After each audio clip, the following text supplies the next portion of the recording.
भारत का विभाजन, जिसमें लाखों जाने गई, कईयों की जिंदगी पलक झपकते बदल गई। शहर बदले, भारत बदला, एक नए देश का उदय हुआ और एक ऐसा जनसंहार, हिंसा एवं विस्थापन हुआ जिसका पूरे इतिहास में कोई उदाहरण न था। मत जाइए। और इस तरह अपने ही मुल्क में लाखों हिंदू परिवार घर से बेघर होकर दर बदर की ठोकरें खाने लगे। तो ये जो चैप्टर है पूरी तरीके से भारत के बंटवारे का अध्ययन करता है। ये बंटवारा क्यों हुआ, कैसे हुआ तथा आम लोगों के का क्या दर्दनाक अनुभव रहा इस विभाजन को लेकर, उसी का अध्ययन ये चैप्टर करने वाला है। तो सबसे पहले हम स्टार्ट करेंगे भारत का विभाजन हुआ क्यों, कारण को हम समझेंगे। देखिए, ये जो टॉपिक है ना वो सभी के लिए इम्पोर्टेंट है। वो किसी भी सब्जेक्ट के स्टूडेंट हो सकते हैं, किसी भी क्लास में हो सकते हैं, वो सभी के लिए इम्पोर्टेंट है। भले ही आपके सिलेबस में चैप्टर नहीं है, लेकिन आपको कम से कम भारत के विभाजन के प्रमुख कारण तो मालूम होने चाहिए। ठीक है, तो वीडियो आप लोग एंड तक जरूर देखिए और ज्यादा से ज्यादा इस वीडियो को शेयर करें और वीडियो अगर आपको पसंद है तो लाइक भी जरूर करें। तो दोस्तों, भारत का जो विभाजन है उसके अगर हम कारण को समझे तो ये विभाजन एकदम से होने वाली घटना नहीं थी। ऐसा नहीं था कि 14-15 अगस्त के मध्य रात्रि को अचानक से विभाजन हो गया, बल्कि 20वीं शताब्दी के शुरुआती दशक से ही अंग्रेजों द्वारा कुछ नीतियां अपनाई जा रही थी या कुछ भारत में ऐसी घटनाएं घट रही थी जिसने इस विभाजन को पुख्ता कर दिया था, इस विभाजन को पक्का बना दिया। ठीक है, तो इसमें हम सबसे पहला पॉइंट बताते हैं पृथक चुनाव क्षेत्र का निर्माण। देखिए, अंग्रेज शुरू से ही भारत में क्या कर रहे थे, फूट डाल रहे थे और राज कर रहे थे। मतलब हिंदू मुसलमानों को भड़काते थे, दूसरे धर्म के लोगों को भड़काते थे आपस में और वहां पे शासन व्यवस्था को चला रहे थे। तो इसी के अंतर्गत उन्होंने क्या किया, पृथक चुनाव क्षेत्र का निर्माण किया। इसकी मांग वैसे मुस्लिम लीग ने की थी। मुस्लिम लीग ने पृथक चुनाव क्षेत्र की मांग डिमांड की थी। और पृथक चुनाव क्षेत्र होता क्या है, देखिए, पृथक चुनाव क्षेत्र में क्या होगा ना कि अलग अलग समुदाय के लोग जो है ना वो अपने अलग अलग प्रतिनिधि को चुनेंगे। उनको दूसरे समुदाय से, दूसरे धर्म के लोगों से कोई मतलब नहीं है। मान लो कि मुसलमान है तो भाई अपने अलग नेता चुन लेंगे, हिंदू अपने अलग नेता चुन लेंगे और दूसरे धर्म के लोग, दूसरे समुदाय के लोग अपने अलग नेता चुन लेंगे। तो किसी को दूसरे की समस्या से कोई मतलब नहीं है, सब अपने अपने अलग नेता चुन के अपने शासन चलाएंगे। ठीक है, इसको हम पृथक चुनाव क्षेत्र बोलते हैं। अब इसका निर्माण 1909 में किया गया था, इसको बढ़ावा दिया गया 1919 में, इसका विस्तार किया गया। ठीक है, तो पृथक चुनाव क्षेत्र से क्या है कि भाई हिंदू मुसलमान दूसरे धर्म के लोग भाई अलग थलग पड़ जाने वाले थे। एक पॉइंट तो आप ये बता सकते हैं। दूसरा, 1920 से 30 के दशक की कुछ घटनाएं थी। मतलब कि 1920 से 30 के दशक में कुछ ऐसी घटनाएं घटी जिसने हिंदू और मुसलमानों के बीच में दरार को उत्पन्न किया। जैसे कि हिंदू लोग क्या कर रहे थे, मुसलमानों के मस्जिद के सामने जाकर संगीत बजा रहे थे, है ना, गौरक्षा आंदोलन चलाते थे। इसके अलावा आर्य समाज क्या कर रहा था, शुद्धिकरण की नीति अपना रहा था। आर्य समाज हम कह सकते हैं कि भाई जो वैदिक जो संस्कृति है उसको दोबारा से स्थापित करने के लिए आर्य समाज बनाई गई थी। तो आर्य समाज जब मतलब जो मुसलमान लोग हैं ना उनको हिंदू बनाने की कोशिश कर रही थी। तो इन सभी कारणों से भारतीय मुसलमान नाराज थे। दूसरी तरफ मुसलमान क्या कर रहे थे, 1923 के आसपास की बात है, 1923 के दौरान तबलीग और तंजीम का प्रचार कर रहे थे। तबलीग मतलब होता है प्रचार करना, तबलीग, और तंजीम का मतलब होता है संगठन बनाना, यानी कि अपना संगठन का प्रचार करना या संगठन के माध्यम से किसी चीज का प्रचार करना, ये तबलीग तंजीम हो गया। तो इसका प्रचार कर रहे थे, इसका विस्तार कर रहे थे। इस कारण भी भारतीय हिंदू लोग जो थे मुसलमानों से नाराज हो रहे थे। अब हम बात करते हैं 1937 का प्रांतीय चुनाव। देखिए, 1937 में क्या होता है, भारत में प्रांतीय चुनाव करवाया जाता है और इस प्रांतीय चुनाव की अगर हम बात करें तो लगभग 10 से 12% लोगों को ही वोट डालने का अधिकार था। और 11 प्रांतों में चुनाव होता है, जिसमें से 5 प्रांतों में कांग्रेस पार्टी को स्पष्ट बहुमत मिल जाती है और कांग्रेस पार्टी ने क्या किया, 7 में अपनी सरकार बना ली। दूसरी तरफ अगर हम मुस्लिम लीग की बात करें तो भाई मुस्लिम लीग इस चुनाव में हार जाती है, बल्कि जो आरक्षित सीटें होती है उस पर भी बहुत ही खराब, जो मुसलमानों के लिए जो आरक्षित सीटें थी उस पर भी इनका प्रदर्शन बहुत ही खराब रहता है। अगर हम बात करें पंजाब के 84 आरक्षित सीटों की तो उसमें से केवल 2 ही सीटें इसको प्राप्त होती है, मुस्लिम लीग को। दूसरी तरफ अगर हम सिंध वाले प्रांत की बात करें तो सिंध प्रांत में 33 सीटों पे इलेक्शन हुआ, जिसमें से केवल 3 सीटें ही मुस्लिम लीग को मिल पाई थी। तो बहुत ही खराब प्रदर्शन रहा और इससे समझ में आता है कि मुसलमानों के बीच में भी ये अपनी अच्छी छवि नहीं बना पाई थी मुस्लिम लीग। दूसरी तरफ हम संयुक्त प्रांत की बात करें, संयुक्त प्रांत यानी कि इस समय का उत्तर प्रदेश। अब यहाँ पे क्या था कि भाई मुस्लिम लीग कांग्रेस पार्टी के साथ मिलकर सरकार बनाना चाहती थी, है ना, संयुक्त सरकार बनाना चाहती थी, लेकिन कांग्रेस पार्टी ने इससे साफ इनकार कर दिया क्योंकि संयुक्त प्रांत यानी कि उत्तर प्रदेश में कांग्रेस पार्टी को स्पष्ट बहुमत मिल चुकी थी। तो भाई जाहिर सी बात है वो क्यों मिलकर सरकार बनाएगी। तो इस प्रस्ताव को जब कांग्रेस पार्टी के सदस्यों ने ठुकरा दिया मुस्लिम लीग के इस प्रस्ताव को, तो भाई बहुत सारे मुस्लिम लीग के नेताओं ने इसको अपने दिल पे ले लिया।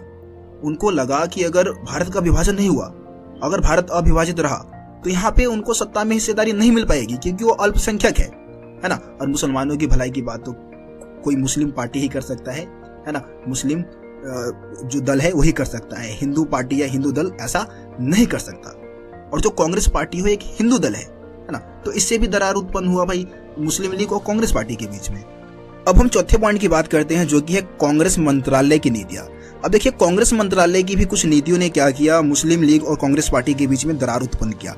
जैसे कि कांग्रेस मंत्रालय मतलब कांग्रेस पार्टी ना संयुक्त प्रांत से जमींदारी प्रथा को खत्म करना चाहती थी, लेकिन दूसरी तरफ मुस्लिम लीग वहां पे जमींदारी प्रथा को बनाए रखना चाहती थी। तो इस मुद्दे को लेकर दोनों के बीच में मतभेद हो रहा था। दूसरी तरफ कांग्रेस पार्टी की जो नीतियां थी ना, उससे मुस्लिम लोग भी ज्यादा प्रभावित नहीं हो पा रहे थे। मुसलमानों को आकर्षित करने में कांग्रेस पार्टी की जो नीतियां थी वो असफल रही थी, उनके लिए मतलब कोई खास कदम नहीं उठा पा रही थी। पांचवा पॉइंट हम बताएंगे हिंदू महासभा तथा आरएसएस की शक्तियों में वृद्धि। देखिए, इसी समय हम बात करें लगभग 1930 के दशक के बाद हम बात करें तो 1930 के दशक के बाद से हिंदू महासभा और कांग्रेस पार्टी अपनी शक्ति में लगातार वृद्धि करती जा रही थी। हिंदू महासभा आपको पता है इसकी स्थापना 1915 में हुई थी और एक हिंदूवादी पार्टी कह सकते हैं, जो कि हिंदू धर्म के लिए काम कर रही थी, हिंदुओं के बीच में एकता बढ़ावा देने के लिए। आरएसएस भी क्या है, एक हिंदूवादी संगठन है, यानी कि राष्ट्रीय स्वयंसेवक संघ इसको हम बोलते हैं आरएसएस। तो 1930 से 40 के दौरान ना इन्होंने क्या किया, अपनी शक्तियों को बढ़ाना स्टार्ट कर दिया और इस कारण बहुत सारे जो मुस्लिम नेता थे, मुस्लिम लोग थे, वो चिंता में थे। और 1940 तक अगर हम बात करें, 1940 तक आरएसएस के पास लगभग हिंदूवादी राष्ट्रवादी के प्रति जो समर्पित उनके पास जो स्वयंसेवक थे, मतलब कार्यकर्ता थे, वो लगभग 1 लाख से भी ज्यादा कार्यकर्ता आरएसएस से जुड़ चुके थे। और उनका मानना यह था कि भारत केवल हिंदुओं का देश है, मुसलमानों को यहाँ से चले जाना चाहिए, ऐसा ही मानते थे। तो जाहिर सी बात है भाई, मुसलमानों का चिंता तो बढ़ने वाला था, है ना। एक पॉइंट आप ये बता सकते हैं। अगला पॉइंट हम बताएंगे पाकिस्तान का प्रस्ताव। देखिए, यहाँ पे हम बताएंगे 23 मार्च 1946 को क्या होता है, मुस्लिम लीग ने उपमहाद्वीप के जो मुस्लिम बहुल इलाके हैं, जहाँ पे मुसलमान ज्यादा संख्या में है, उसके लिए स्वायत्तता की मांग की थी, ठीक है। लेकिन इस प्रस्ताव में कहीं भी विभाजन या पाकिस्तान का जिक्र नहीं था, बल्कि देखिए, पंजाब के जो प्रधानमंत्री थे उस समय के, जिनका नाम था सिकंदर हयात खान, उन्होंने 1 मार्च 1941 को पंजाब असेंबली को संबोधित करते हुए ऐलान किया था कि ऐसे पाकिस्तान की अवधारणा का मैं विरोध करता हूं जिसमें मुस्लिम राज और बाकी जगह हिंदू राज होगा। वो ऐसा पाकिस्तान नहीं चाहते थे। अगर पाकिस्तान का मतलब है कि पंजाब में मुस्लिम राज्य कायम हो और मुस्लिम राज कायम हो जाएगा, तो मैं इस प्रस्ताव को नहीं मानूंगा, मैं इसका विरोध करता हूं, ऐसा उन्होंने कहा। तो यहाँ कहीं भी पाकिस्तान की बात नहीं की गई। दूसरी तरफ कुछ विद्वान या कुछ लोगों का ऐसा मानना है कि एक उर्दू कवि है, ठीक है, मोहम्मद इकबाल, उन्होंने सबसे पहले पाकिस्तान के गठन की मांग की थी और इन्होंने ही सारे जहां से अच्छा हिंदुस्तान हमारा लिखा था। लेकिन यहाँ पे भी क्या है, यहाँ पे भी एक चीज आपको समझना चाहिए कि भाई यहाँ पे भी कहीं भी पाकिस्तान नामक नए देश की मांग नहीं गई थी, बल्कि भारत में ही वो एक अलग प्रांत, एक मुस्लिम इलाका चाहते थे जहाँ पे मुसलमान रहेंगे, ठीक है, ऐसा था, ऐसा कुछ था इसमें। अगला पॉइंट हम बताएंगे मोहम्मद अली जिन्ना का द्विराष्ट्र सिद्धांत। आपको पता है कि मोहम्मद अली जिन्ना ने द्विराष्ट्र सिद्धांत को बढ़ावा दिया था। इसके अंतर्गत मोहम्मद अली जिन्ना का मानना यह था कि भारत 2 कौमों का देश है, हिंदू और मुसलमान, इसलिए भारत को 2 भागों में बांट देना चाहिए। तो ये भी एक बहुत ही मेन रीजन माना जाता है, एक कारण माना जाता है भारत के विभाजन का। अब हम 1946 के प्रांतीय चुनाव की बात करते हैं। देखिए, एक तो प्रांतीय चुनाव 1937 में हुआ था, अब 46 में कराया गया। अब इस प्रांतीय चुनाव के हम रिजल्ट की अगर बात करें तो कांग्रेस पार्टी ने लगभग 91.3% जो वोटें हैं वो हासिल की थी। दूसरी तरफ अगर हम मुस्लिम लीग की बात करें तो मुसलमानों के लिए जो 509 सीटें आरक्षित की गई थी, उसमें से 442 सीटों पे मुस्लिम लीग ने जीत हासिल की। तो देखिए, यहाँ पे मतलब 1937 में जो प्रांतीय चुनाव हुआ था, वहां पे तो भाई कुछ भी सीटें नहीं मिल पाई थी मुस्लिम लीग को, लेकिन यहाँ पे भारी भरकम जीत हासिल की और अब मुसलमानों की एक सबसे शक्तिशाली पार्टी के रूप में उभर के सामने आई, है ना। तो अब वो पाकिस्तान की मांग को सही ठहरा सकती थी, क्योंकि पहले इसको कोई मुसलमान भी सपोर्ट नहीं कर रही थी मुस्लिम लीग को, लेकिन अब बहुत सारे मुसलमान मुस्लिम लीग को सपोर्ट करने लग रही है। तो जाहिर सी बात है कि अब पाकिस्तान की जो मांग है, पाकिस्तान की जो डिमांड है, वो मुस्लिम लीग आसानी से कर सकती थी। अब हम पॉइंट नंबर 9 की बात करते हैं, जो कि है कैबिनेट मिशन। ठीक है, कैबिनेट मिशन का आगमन हुआ भारत में 1946 में। ये आया क्यों था? तो भाई मुस्लिम लीग ने पाकिस्तान की मांग की थी उसकी देखरेख के लिए, और स्वतंत्र भारत जो है, जो भारत आजाद होने वाला था, तो उसके संविधान के निर्माण के लिए शासन व्यवस्था कैसे चलाई जाएगी, उसकी देखरेख करने के लिए कैबिनेट मिशन को भारत भेजा गया था। इसके 3 सदस्य थे, ठीक है, 3 सदस्यों का प्रतिनिधि मंडल था ये, जिसको दिल्ली भेजा गया था। तो ये जब भारत आए तो उन्होंने क्या किया, 3 महीने तक भारत का दौरा किया, है ना, और उसके बाद उन्होंने ढीले ढाले त्रिस्तरीय महासंघ का सुझाव दिया, यानी कि भारत क्या होगा, त्रिस्तरीय महासंघ में भारत को बांटा जाएगा, ऐसा कुछ प्रस्ताव इन्होंने रखा था। इसमें क्या था कि केंद्र सरकार को बहुत ही कमजोर बनाया गया।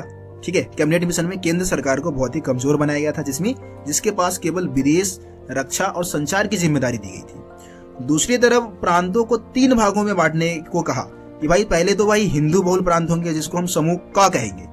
हिंदू बहुल प्रांत वाले कौन से समूह होंगे? का। उसके बाद पश्चिमोत्तर भाग की अगर हम बात करें, जो भारत का जो पश्चिमोत्तर भाग है, जिसको मुस्लिम बहुल प्रांत कहा गया और इसको समूह ख में रखा गया। दूसरी तरफ हम पूर्वोत्तर यानी कि असम वाले भाग की बात करें तो ये मुस्लिम बहुल प्रांत ही रहेंगे, लेकिन इसको हमने क्या नाम दिया? समूह ग का नाम दिया। ये कैबिनेट मिशन का प्रस्ताव था। तो इस तरीके से भारत को त्रिस्तरीय महासंघ में बांटने का सुझाव दिया गया। अब यहाँ पे क्या है कि कांग्रेस पार्टी और मुस्लिम लीग दोनों ने ही क्या किया? इसका विरोध किया। तो मुस्लिम लीग ने बोला कि भाई भविष्य में, मतलब आने वाले समय में, जो समूह ख है और समूह ग है उसको संघ से अलग होने का अधिकार होना चाहिए। जो त्रिस्तरीय महासंघ बनाया गया उससे अलग होने का, मतलब पूरी तरीके से विभाजन की ही बात कर रहे थे। और कांग्रेस पार्टी कह रही है कि भाई कांग्रेस पार्टी के अनुसार ये था कि जो जितने भी प्रांत है ना, वो प्रांत किसी भी समूह में शामिल हो सकते हैं, चाहे समूह क में शामिल हो जाए, चाहे ख में शामिल हो जाए या ग में शामिल हो जाए, किसी भी समूह में शामिल होने का प्रांतों को अधिकार होना चाहिए। तो इस तरीके से क्या हुआ? दोनों ही पार्टियों ने कैबिनेट मिशन का विरोध किया और ये कैबिनेट मिशन भी असफल रहा। अब कैबिनेट मिशन के असफल होने के बाद ही मुस्लिम लीग मेन खेल खेलने वाली थी, यानी कि प्रत्यक्ष कार्यवाही दिवस। सीधा वो क्या करने वाले थे? कार्यवाही करने वाले थे। किसके लिए? भारत के विभाजन के लिए और पाकिस्तान नामक नए देश के लिए। तो 16 अगस्त 1947 को प्रत्यक्ष कार्यवाही दिवस की घोषणा की जाती है और कलकत्ता में बहुत ज्यादा दंगे होते हैं, बहुत ज्यादा मारकाट, है ना, हजारों लोग मारे जाते हैं। इस हिंसा को देखते हुए कांग्रेस पार्टी ने कभी भी विभाजन को सपोर्ट नहीं किया, हमेशा विभाजन का विरोध करती थी। लेकिन इस चीज को देखते हुए, इस हिंसा को देखते हुए कांग्रेस पार्टी ने भी विभाजन की अनुमति दे दी और 14-15 अगस्त के मध्य रात्रि को भारत का विभाजन कर दिया गया। तो ये विभाजन के पीछे प्रमुख कारण थे। लगभग 10 पॉइंट मैंने आप लोगों को बताए हैं। मैं उम्मीद करता हूं कि 10 के 10 पॉइंट बारीकी से आप लोगों को समझ में आ गया होगा। बिल्कुल सिंपल शब्दों में समझाने की कोशिश की है। एनसीईआरटी बुक में भी थोड़ा टफ बताया गया है, लेकिन मैंने उससे भी उसका पूरा निचोड़ निकाला है, बिल्कुल आसान शब्दों में आपको समझाने की कोशिश की है। तो वीडियो पसंद आया तो यार फिर से बोलूंगा, एक बार लाइक कर देना, शेयर तो भाई जरूर करना यार, ठीक है। बहुत मेहनत लगती है यार वीडियो बनाने में। मिलता फिर तुम लोगों से अगली वीडियो में, तब तक के लिए जय हिंद, जय भारत, अपना ख्याल रखिए।